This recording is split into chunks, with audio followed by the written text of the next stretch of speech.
Ricky, we've got a bit of great celebration in there for the guys. I suppose, what did you make of that 80 minutes? And I suppose, how's your heart rate towards the back end? Yeah, it's not fun watching those types of games. I mean, we got to a bit of a lead, and then, I mean, I don't know if, respectfully, if you guys understand, we're playing against a football team that's so desperate playing for this season. They've got some good footy players in that team. They've scored a couple of nice tries off a kick, a couple of kicks, one over Jed's head, one off a close to the goal line there, and it's hard playing against a footy team like that are attacking so well and they're getting the bounce of the ball. But yet then we scored a couple of long range tries. It's one of those games that we found a way to win it. Kyle Weeks, so he opened up that, he just put you guys ahead before you went to the break. I think you looking at 284 run metres, 3 tries, 10 tackle busts. Like, is that one of the best performances you've seen from your fullback? Well, it's not. It's up there. I think it was the moments that Kaio created for us. You know, the one just before half time. Then again, the 2 tackle breaks. I mean, they had players in positions to make those tackles. That's not a lucky try. They had players in positions to make those tackles on Kaio on their kick chase. So, you know, that comes back to poor ability in missing those tackles, and great ability in regards to Kaio being strong at the line and finding the space. But then he had a lot of work to do. He still had 55, 60 metres to go, and he beat Gutherson's tackle and got there in the end.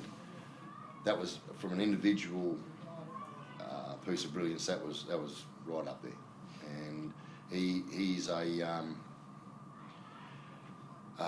he just takes our team to another level. Do you see that often at training? Is that something that he's continually working on, or is it flexibility, or is he doing stuff that you're seeing as a coach that you admire? It's a good question, because at the start of the season, when we get written off that we're going to be the wooden spooners, not one of those self-confessed experts come to our training and have a look at what we do. Not one of those self-confessed experts come to our training and see what players we've got in certain positions and the skill and their ability. I was that confident we were going to be a good team this year. No, I didn't think we were going to be where we are today. But their hard work, commitment, our leadership, their buy-in has got us in a healthy position at the moment. But we don't take it for granted. We just keep working hard. The Kaio Weeks, Sav, Matty Tomoko and Sebi Chris, a number of those younger players. We know what the Joe Taps, Hudson's, Papas, Corey's can do. Tommy Starling. I mean, Tommy Starling's playing his best year of his career. I see that. So that gives me belief and confidence going into the season. That's why I'm not. This doesn't surprise me in regards to how we're winning games. Jamal's kicking game tonight, particularly that torpedo. Couldn't catch it. He said he learned it off. You work directly with him in his kicking game. And Andrew Bishop does his kicking and all the execution and technique. I talk to him about the strategy of kicking, and I always want my players to be able to spiral and or push floaters in. And you know, many times I've had players will practice it, and I'll say, I don't want you to practice it anymore because you don't put it into the game. Jamal does. You got to have courage to be able to kick a spiral or a floater, because you've got a great. There's also a percentage of it goes over the sideline on the full. I don't care if it goes over the full on the sideline on the full. I want them to show the courage. Perhaps Corey Horsburgh tonight in that forward pack alongside yourself. How did you think he went out there in what is it, big role to fill in Papa Lee's spot? Yeah, I think he was solid. I think a couple of the young boys like Trey stepped up as well. Utter, they got challenged at half time to come out and start the second half good, and I thought they'd done that. And yeah, certain patch we probably let off, but like I say every week, it's a work on. How does it feel to be outright 2 points ahead of the comp at this point. Your coach said you had belief. You still got to buy up your sleeve to come, and two left rather. So how does that sort of feel and sit with you as a leader? Yeah, it's nice. Going into the bye as well. Spend some nice time with the family and kick back and get a couple of days away from footy, refresh everyone and come back in ready to do the job on the back end. Joe, are you after the hip drop? It looked a bit awkward and you came off a bit afterwards. How are you? No, I'm alright. Yeah, all good. Yeah, just got a nice little rest there one stick, and I wasn't too fast. The finger was a bit bothering me a bit this week, but I got a nice little rest and finished the game a bit. Gives a good opportunity too. When we got out to a lead, to give some of those boys, Trey, Utter, Owen, to give them some minutes, because I'll look at how I can get the minutes, how even pushing a couple of them back to cup at some stage, because going into the back end of the year they need to have minutes in case there's a situation of they've got to go out and play 50 or 60. But they're wonderful. Those younger players, if you have a look at the average age of our team out there with 20 to go, it would be very, very young.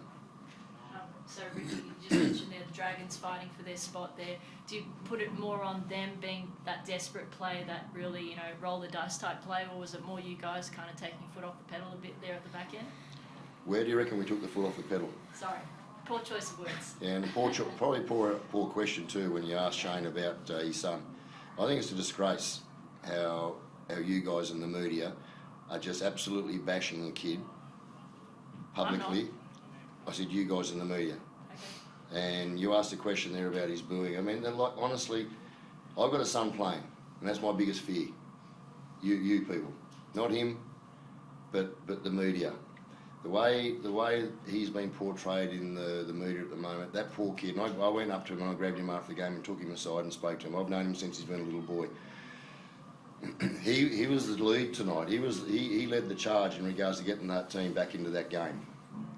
I think it's a disgrace what his so-called supporters, the so-called Dragon supporters, the social media, the bullshit that he has to listen to and cop. It is. It's something I just don't like. He's a better football player than he's been given credit for. The way that boy has handled that from a mental point of view to being able to turn up every week, and he said, "I'm tough enough. I'll handle it." I know he is, but it's awful. He led the charge for that team tonight, and they nearly come back on the back of him winning that game. It becomes almost more than just footy. It's not about footy at the end of the day when it becomes this sort of... It becomes a game. It becomes a game for the media reporting what social media says. You got to have a look at some of these people who are actually being... It'd be torture for his mother. I know his old man will handle it, but it'd be torture for his mother and his sisters. You imagine if it was one of yours. That's when it becomes real. So what do you say to the Raiders fans that were booing you quite loudly in the first Were they half? all Raiders fans, were they? Well, it was coming from our side of the stand. It seemed that way. They always boo a goal kicker. How many games do you go to? Lots They of always. games. I mean, I want them to boo their goal kicker. Okay. I want our Raiders fans. They can throw cans at him for all I care.